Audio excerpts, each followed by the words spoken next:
Hello and welcome to MIT Sloan Executive Education, our LinkedIn Live event, Advisor to CEO. My name is Rob Dietel. I'm Director of Executive Programs here at MIT Sloan, and I'm happy to be joined today by Gordon Ross. Gordon is the Managing Director of the Enterprise Group at Dynasty Financial Partners and is also a close collaborator on a custom program that we recently ran with Dynasty Financial Partners here at MIT and also online.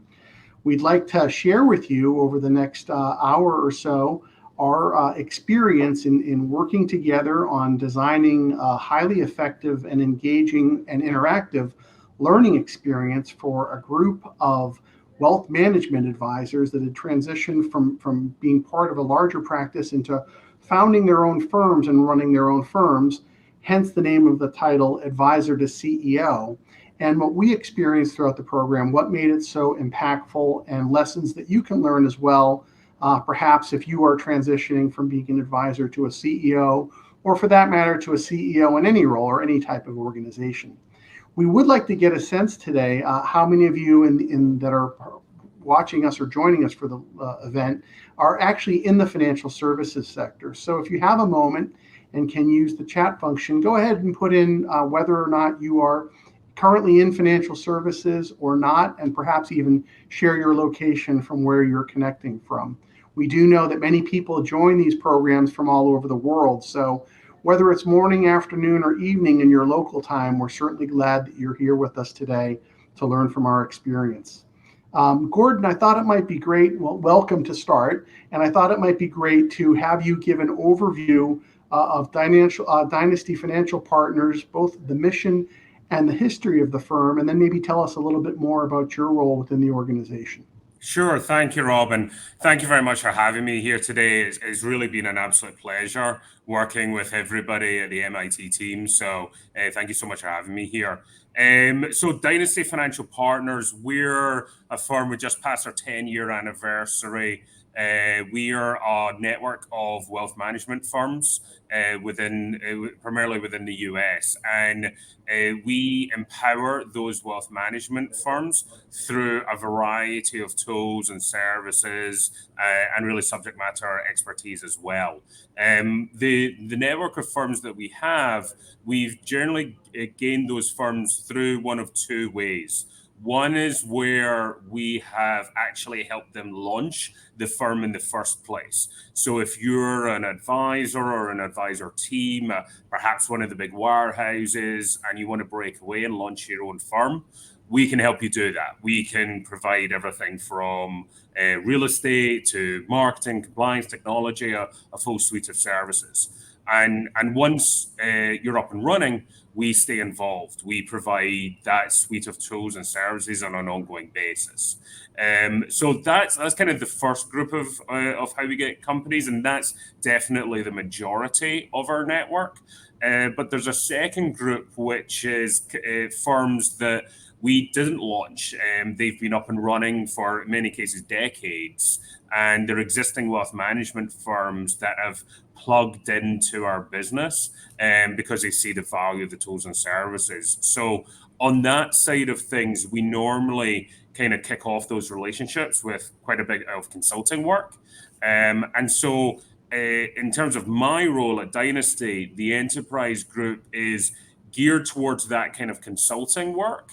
But it also falls under that department, things like business management, strategic advice, any kind of training and coaching that we do in the industry kind of falls under that department. And that's very much kind of the division I'm heading up right now. Great. Thanks, Gordon. So you clearly work very closely with very capable and competent professionals, particularly in the wealth management business, and form close relationships and provide support in many ways. Can you tell us a little bit about how you first kind of probed the idea of creating an educational program? Many of these partners that you have are probably MBAs and advanced degrees, and again, competent professionals. How did you kind of view education as being yet another level of support that you could provide for them? Yeah, it's really kind of twofold. I mean, number one, this is definitely something that our clients have been asking for quite some time. Because if you think about our network of firms, and we've got, I think it's around about 50 firms in our network right now. We've got big firms, small firms, all around the country, all different shapes and sizes. The one thing that unifies, the one kind of recurring theme with these firms is that the person in charge of that firm is often a CEO for the first time. And the important thing to think about here is they're already wildly successful at what they do. I mean, if you're thinking about launching your own firms, and think about that, you're transferring your clients, those relationships, from an established Wall Street firm in many cases to your own essential startup. So they're already extremely good at what they do, but they're CEOs for the first time, and so that. We get asked an awful lot in terms of how that kind of strategic coaching, that kind of how do these people become the best CEOs they can be, is something that's very important to them. Frankly, also, I think it's something that's a big differentiator for us. There's many firms that we are sometimes compared against that are offering kind of similar services, but they're often really kind of employee models in disguise, whereby you're really joining a bigger firm. With the firms that we work with, they're freestanding independent firms, and so are those firms that we're competing against, are they really empowering their CEOs to be the best CEOs they can be? I would argue maybe not. And so we felt it was a really strong kind of differentiator to us. So it sounds like there's a clear entrepreneurial streak for the individuals that you're working with, and their willingness to create their own ventures and to build their own businesses. That's clearly something that I know in our early discussions resonated with MIT. I think entrepreneurship and innovations in our DNA here at MIT, and one of the reasons that I think we align so nicely with Dynasty Financial Partners. But can you talk a little bit? I know Dynasty has a very compelling entrepreneurial story itself and its founding and history. Can you share how maybe that also kind of creates the culture that aligns not only with the executives that you're working with, the wealth management advisors and the CEOs, but even with MIT? Yeah, it's a good point, because the CEOs that we work with, they tend to be on the younger side because again, they're owning their own business. They want to grow. They want to build their entrepreneurial value and their enterprise value in their business. At Dynasty, like I said, we just passed our 10-year anniversary, and we are very much still to this day a very entrepreneurial kind of scrappy startup mentality. I'm actually right in the middle of interviewing new people because we're hiring across the board with our company, and by far and away the one quality we look for way above most is that kind of entrepreneurial spirit, that kind of scrappy mentality. I tell people very much at the outset that you're not going to get a secretary, you're not going to get a corner office, because we don't. That's not what is important. What we view as important is obsessing about our clients and thinking about how we can serve our clients as best as possible. So, in terms of our story, it was founded by our CEO Cheryl Penny and our COO Ed Swenson. They formed the company out of Cheryl's garage in Saratoga, upstate New York, and really kind of grew the company out of having meetings in Starbucks with third parties and things like that. And it's really quite amazing when again you think about it. These people are launching wealth management firms, and for them to come and work with us throughout that process, it really kind of talks about that kind of entrepreneurial spirit and having that kind of meeting of kind of minds in that regard. I'll give you one final example. One of the first things we make all new hires do is to actually go on these company launches, because when we help launch one of these companies, it's a very emotional, high stress situation. and you realize that you're helping these entrepreneurs at the greatest day of their life, of their careers, but also the most vulnerable day of their careers. And so the fact that we are there and we take that extremely seriously to help them as much as we can is really core to our culture. And so we make all new recruits kind of go through that experience. That's great. And you mentioned that you work with a wide range of firms, from younger firms, smaller firms, more established firms, and larger firms, and kind of that common need for the educational component. What specifically, what topics did you surface as being most valuable for these newly minted CEOs? What are the areas of particular interest where they really want to build skills and capabilities?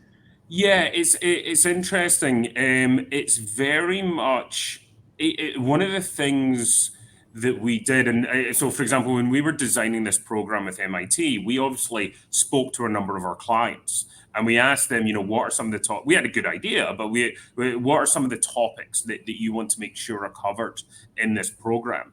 And we were slightly surprised. The topics that came back were actually very kind of very much to do with they were very kind of emotional topics, and then they were, it really is kind of lonely at the top, because you have these CEOs that there's very few people they can go to that can understand their experience, understand what they're going through. They can't go to the people who they work with because they're reporting up to them. In many cases, they can't even go to their families because they don't understand what they're going through as well. And so one of the things we've been very intentional in building in our program is that kind of peer kind of support network. So aside from the on-campus events at MIT, we've also done regular kind of roundtable events where the CEOs really get on the phone with each other and they share their experiences and they share their problems and solutions. But coming back to your original question, which was some of the topics, it's definitely things around kind of strategic thinking, and in particular, allocation of resources. And the most scarce resource of all is time. So you've got you've got these CEOs that are managing very successful, fast-growing companies, and there's a real lack of time. And so, how do they, as leaders, and how do the rest of their organizations decide which projects to focus on, to decide which focus to devote resources to? There's also a key thing that came up time and time again, which was around the role of the CEO themselves. What are they spending their day on? In our industry, the wealth management industry, it's quite common that maybe the CEOs are involved with the relationships of at least some of the top clients. Is that actually the best use of their time? How should they be spending their time on more strategic topics? And if so, how do they then not extract themselves out of that, but how do they reduce their time on that, and how do they empower the people around them to step into that void? That's great. And Gordon, touching on some of the things you mentioned too, about getting to know the CEOs and surface kind of the issues. I think one of the things that we certainly appreciated as your partner in this program was your willingness to invite us to meet with them and to get to know them during the design phase. The fact that our faculty had several calls and we joined you for different events and roundtables to really get a sense. Always helpful to hear from you in terms of the design ideas, but to go deeper and to be able to engage with the people that would actually be coming to campus is something that we certainly valued, and I think made for an exceptionally powerful and impactful program. So just to note that's, I think, one of the ingredients that we always think of as being required for a very successful custom program engagement. Financial services has a lot of certifications, a lot of conferences, a lot of content that's available. And some of it, in fact, is required for continuing education units, credits, things like that. How do you view executive education differently from all, I don't want to call it noise, but all the other things that are going on there that are content related for financial services professionals. I think it's very much where the puck is going in this industry, because our industry is going through quite a dramatic change right now. And in many ways, the training or education world hasn't really caught up to it. Let me explain. So let's say you were wanting to join this industry and become like a financial advisor 30, 40 years ago. What you would likely do is you would go and join one of the big Wall Street wirehouses, right? And they would send you off on one of their big, expensive training programs. And in fairness, many of those training programs are actually very good. Fast forward to today, the wirehouses are losing clients and losing advisors. And at the same time, the independent RIA model that we serve has exploded in size. And there's firms breaking away and launching and taking clients with them every single week. But the trading industry hasn't really caught up to that growth. And if you think about it, there's some really large national established RIA firms in this industry that really have zero training programs. They focus on bringing in established advisors with established books of business. But where does that kind of next generation of talent come from? And that, in my opinion, is a real problem that as an industry we have to solve for. And I strongly believe that if you solve for that, you'll solve for a number of other things, a number of other problems and challenges that this industry faces. For example, in terms of building a more diverse workforce within this industry, you can't solve for that problem without solving for the next generation problem. And so I feel that this industry definitely has to maybe kind of move more towards perhaps a bit more of an apprenticeship model, whereby you build training and you build mentorship within your organization. And I see executive education through institutions like MIT as being very much centered on that. Because what impressed me so much about MIT and working with you guys was you really focused on the how really well. And for me to explain, like, if you go to an industry conference, you'll be taught the why and the what. They'll say, okay, you should be doing this with your firm, and here's why. And everybody sits there and goes, okay, yeah, that's fair enough. That's a good point. But how do you actually do it?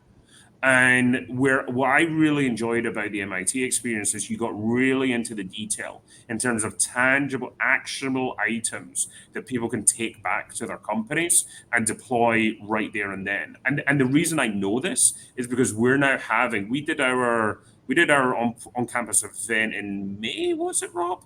Yes. I've basically spent every single week since May on a flight, going around the country, working with these firms, implementing the MIT kind of teaching principles, and they're going right into day-to-day kind of implementation with their organization. So I think in terms of how we think about training, the designations that you talked about, like CFP, CFA, they're excellent, and they perhaps teach you how to be a good advisor. But do they teach you to be a good leader within an organization? Do they teach you to be a good CEO, CFO, COO?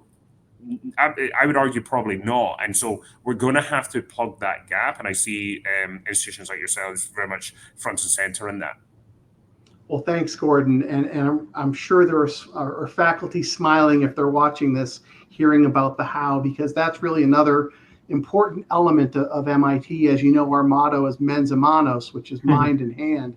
And we really focus on the application of knowledge and action learning. When we design our programs, we really try to break them down into thirds.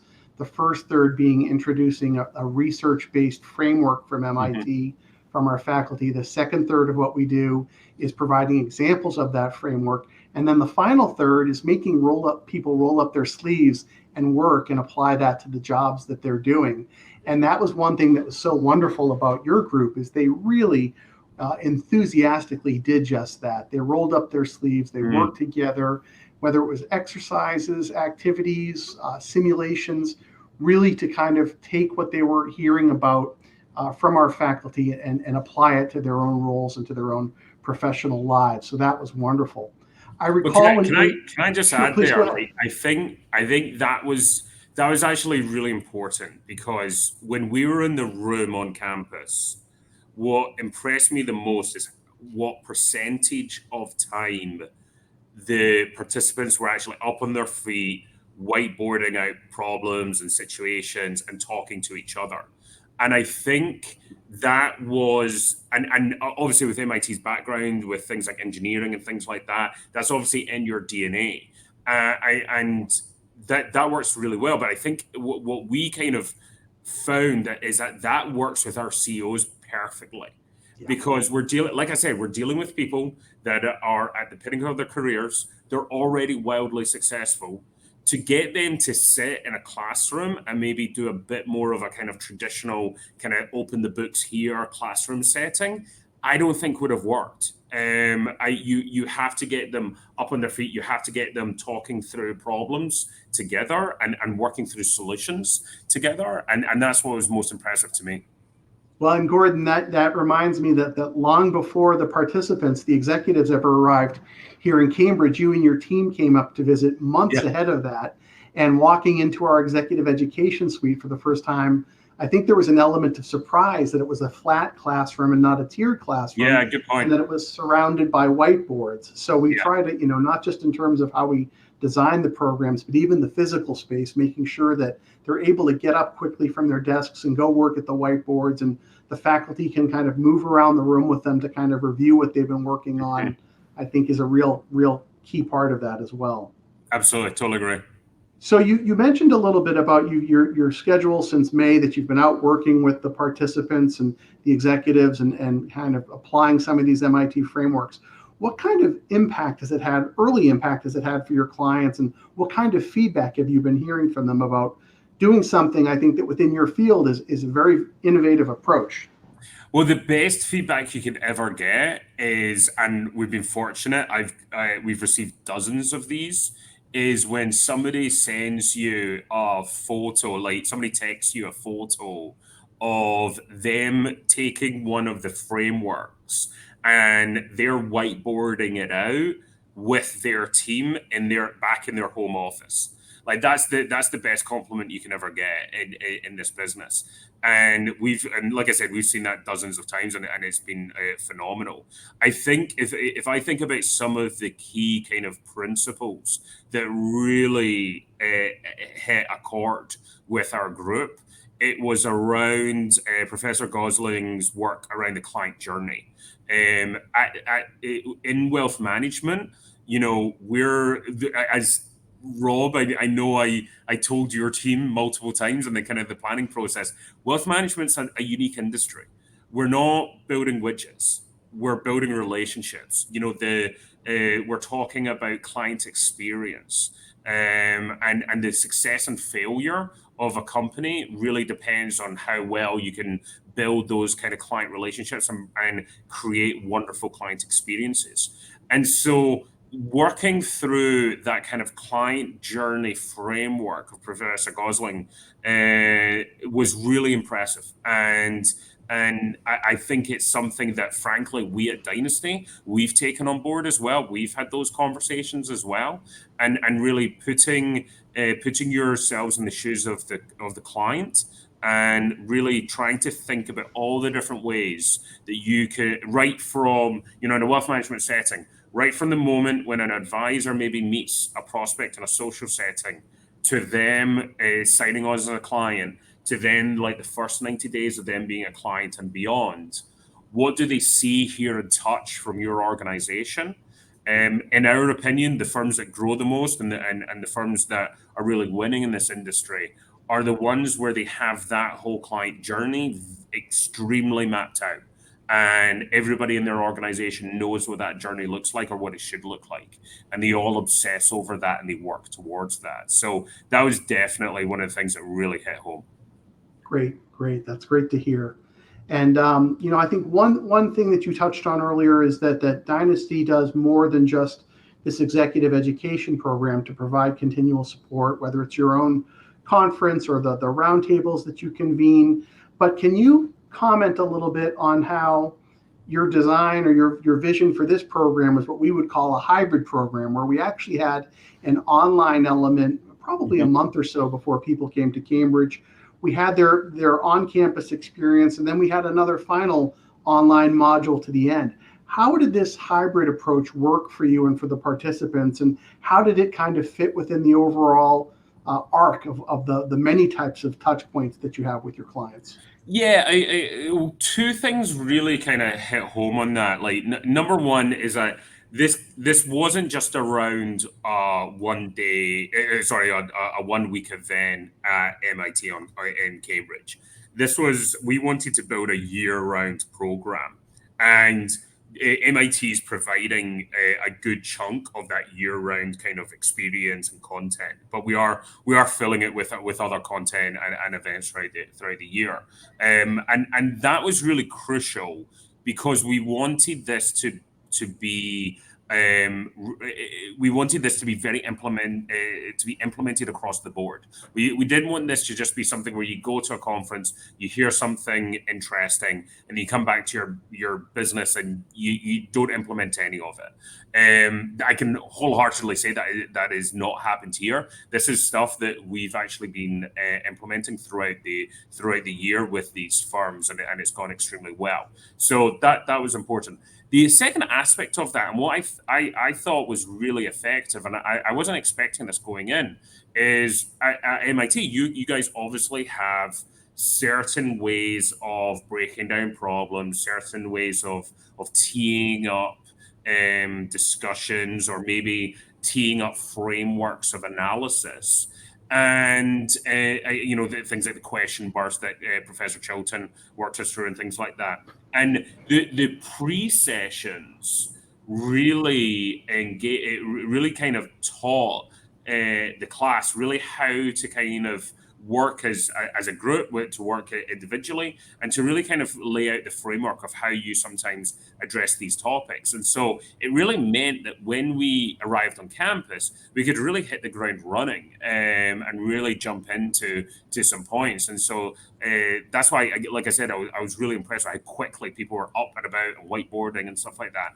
And I don't think that would have happened if we hadn't had those those like prep sessions. That's great. And I think also I'd add that kind of having that additional touch point after the campus experience, when they return to their offices, to provide some additional content, but also to kind of debrief the experience with them, find out what they've been applying. I think as important as kind of priming them for coming to the campus, it was also important to have that final touch point as well. And I know, in fact, that you and your colleagues continue to have ongoing, touch points with your clients. So from our perspective, it was a really ideal design. So looking ahead, what does the future hold for Dynasty? You're 10 years old. You're still growing rapidly. What do you see in terms of Dynasty's growth trajectory, and then even expanding that a little bit more widely? What trends do you see in the RIA space ahead, and how will education play a role in supporting these trends that you might anticipate?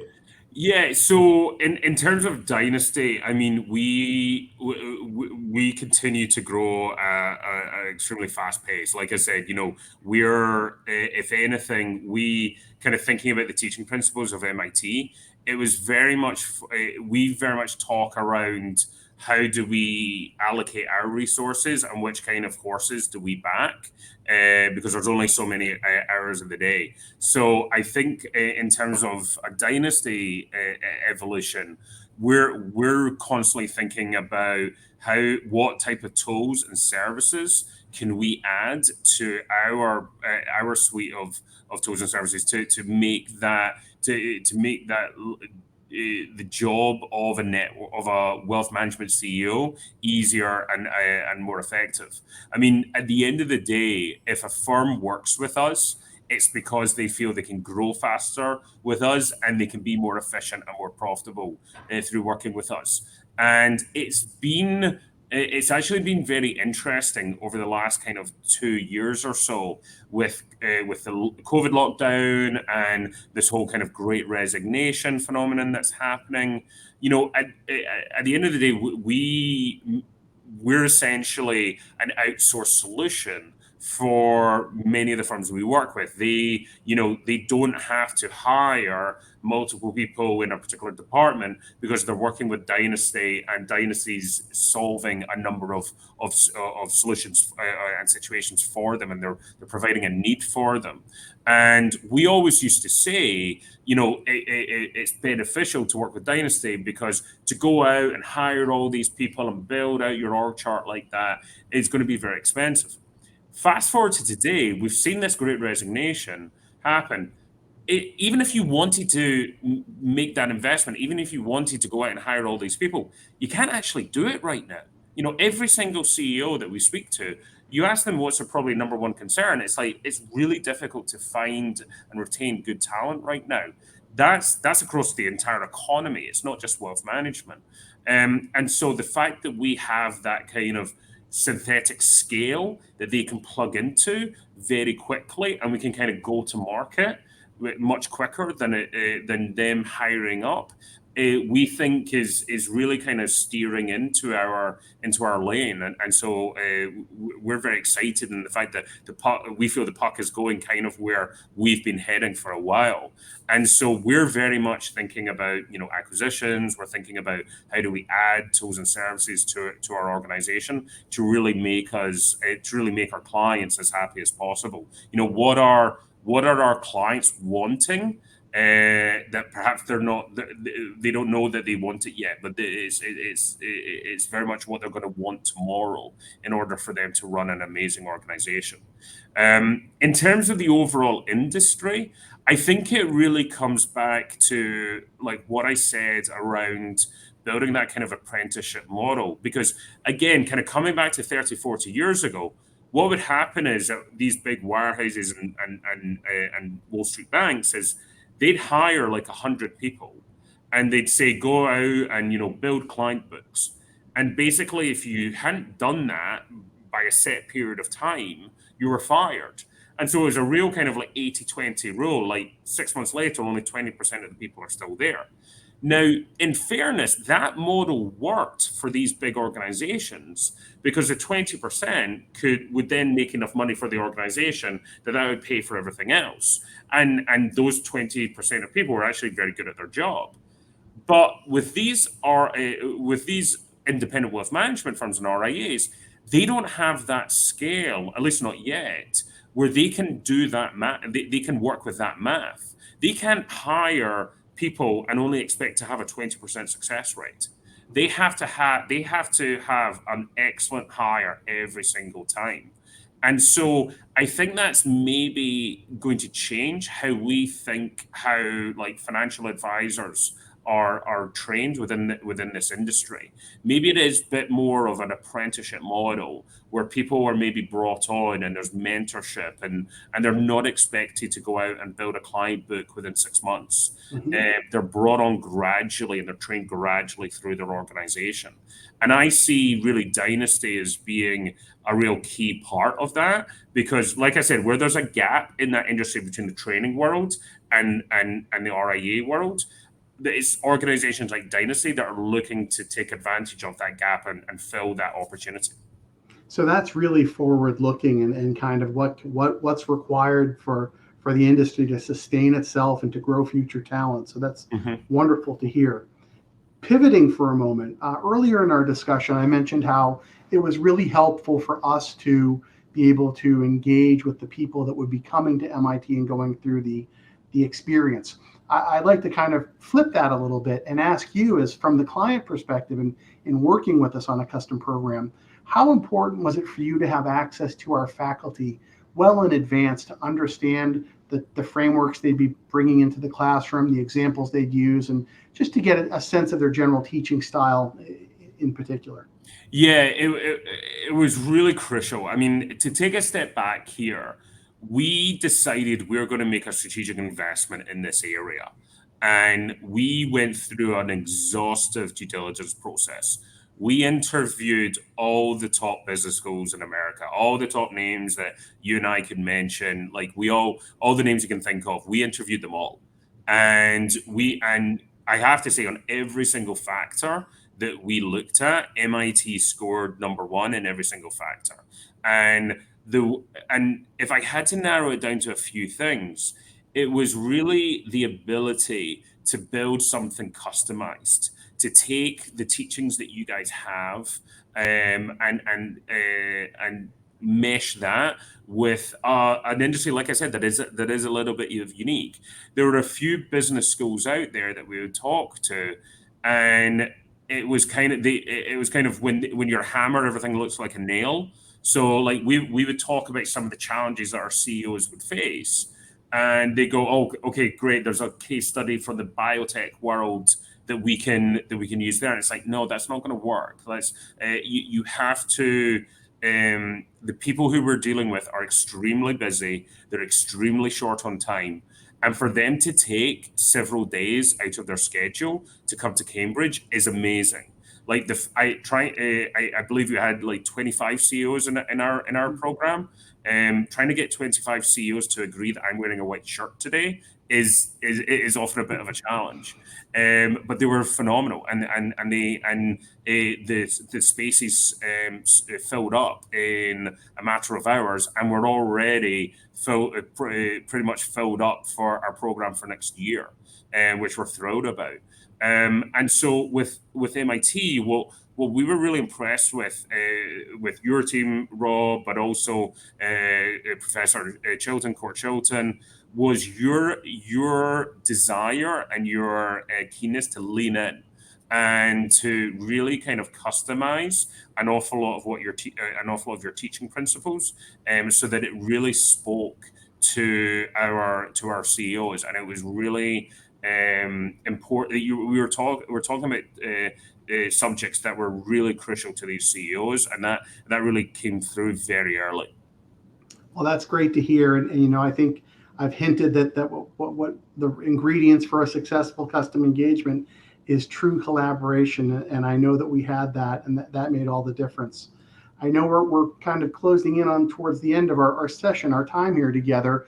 I'd encourage anybody that's viewing, if you do have questions or comments, please go ahead and submit those, and I'd be happy to answer them, or perhaps if you'd like to direct them to Gordon, I'm sure he'd be happy to answer them as well. If you have a question, leave a comment below, and we'll be happy to speak to that. So as we're waiting for a couple of the questions coming from the audience, perhaps Gordon, as we look at you've talked about the future of the industry, the future of Dynasty Financial Partners, and it all sounds very encouraging. We're working closely together for year 2. Any thought? You've already identified some of the key points like talent management, talent acquisition. What other concepts do you think, and how will you work with your clients to kind of surface what the ideal agenda would look like? And let me just preface that by saying, I know the challenge is always curating the content. There's only so much time that we can have. How do you kind of prioritize the topics that are most important to you and your clients? Well, it's twofold. It's first and foremost, the people that were there this year. The way that we're building this is that they're now like the class of 2022, right?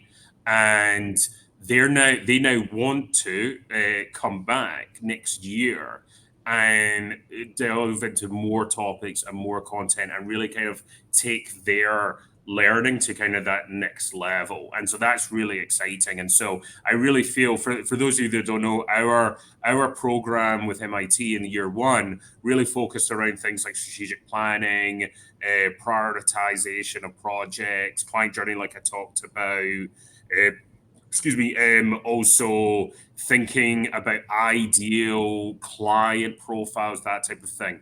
I think we can, and I know Rob and I, you and I are working on this in terms of what are some of the things maybe around more kind of traditional kind of business concepts of kind of building enterprise value, financial management, that type of thing. I think could be really interesting there. So that's kind of one half of what we're talking and building right now. The second half, which is really exciting, is everybody went on the year 1 program and turned around and went, "This is great. I want my number 2 to come back next year. I want the person that maybe I'm grooming as my successor, or maybe we've got a young upcoming leader within our organization that I would love to put through this program. And so what we're probably going to build is where ideally we now have like two classes. We have the class that's going through the kind of the base level content for year one. And then the people who have been before, they're going through kind of the higher level of content. And that's, we're really interested about this. We're really excited about it. And I think that really kind of establishes Dynasty as like a real kind of strategic partner to these firms. Great. Thank you for that. And I know that we're looking forward to continuing to work with you as well and evolve this and identify the hard problems and challenges that need to be solved, and bringing our faculty expertise into that. Absolutely. Great.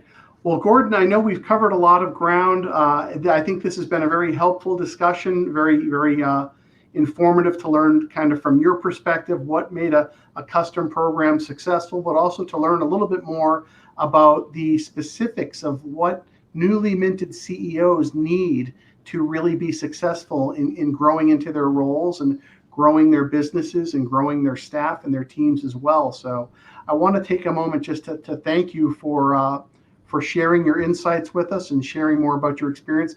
Any final thoughts, any closing comments you'd like to make before we bring it to a close? No. Thank you to everyone who was listening in today. Thank you to everyone on the MIT team. You guys were an absolute pleasure to work with. If you allow me to do a quick 7-second advert for Dynasty, one of the things that we also do is we help match investors to wealth management firms. So if you are somebody who's based in the US and you're looking for a wealth management firm to manage your wealth and manage your financial affairs, we have a division of our company that helps match people with wealth management firms around about the country.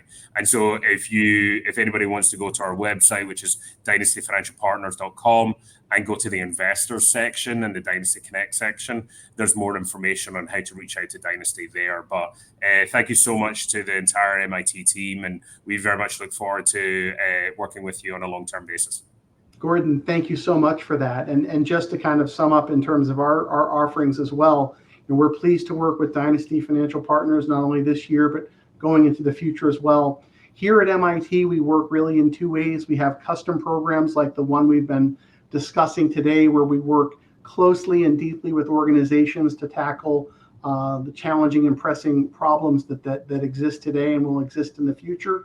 But we also have a portfolio of open enrollment programs for individuals that run throughout the year, and are shorter programs that are focused on specific topics and more. I believe we have over 45 topics in our open enrollment program portfolio. So if you're looking for a custom program solution, we'd be happy to engage with you there.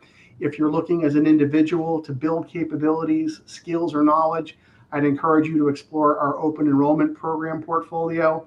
Our programs are running on campus, they're running online, synchronized or live online, as we like to say, and then also self-paced online learning options. So we like to think that we have something for everyone here at MIT as well. Gordon, thank you again for your time. We can't wait to welcome you, your team, and your clients back to MIT to continue this learning arc with you. Thank you all for joining us today. I hope you found this discussion useful, and we hope to see you all on the MIT campus someday soon. Thank you, Rob. See you soon. Take care.